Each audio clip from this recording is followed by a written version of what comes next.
Socrates, si Binibining Blanca Flor. Ako si Maria Clara, ang isang anak ng pinakaga at aseta. Nahihir, maganda, masunuri at samahan. Sumakanya ngayon, naisip na lahat ng kasuwa ang mga. Ngunit, sa linggo na aking kagandaan at kalinisan, mayroong mga di na nagpapahirap sa akin.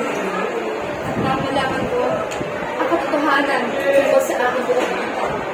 Ito ay nais magtulad sa akin ng pangungdila at pihating. Ako ay sa bunga ng nakabundok, pagnanasan at halilang sa bagay na kahit kailanman na hindi ko ginusto. O Ibarra, aking sinta, labis ang aking buwas pagkat nandito ka na. Hindi ko inaasang darating ka at tila ba ako'y hindi makapaniwala. Akala ko ay magiging masaya na ako mag-isip pagkat magkasama na tayo. Ngunit, ano ito? Ano ito ang narinig ko? At sino itong makikita ko? Panibagong mukha ng Dinata at mahalan niya ay Alfonso Linares de Esplanada. At ano ito ang narinig ko? Kakasal ako sa iyo? Hindi!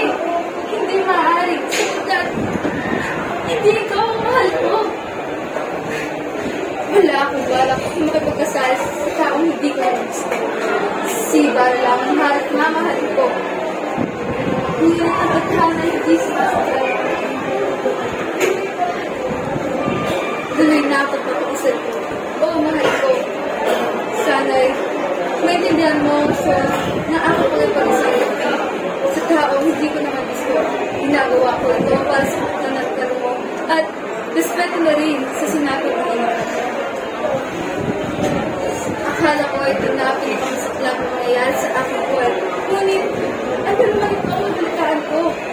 Patay? Sinong patay? Patay na ang mahal ko? Para saan pa ako papakasal ko?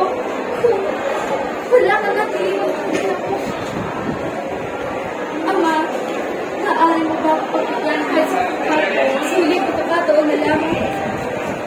Umberto, ako pumatay. Ang liwanag na tatagbuhay naglaw at ang puso ko ay namatay. Unti-unting bumagsak at pagkawan. Palakpakan po natin si Binibining Blanca Flor. Maraming salamat, napakagaling.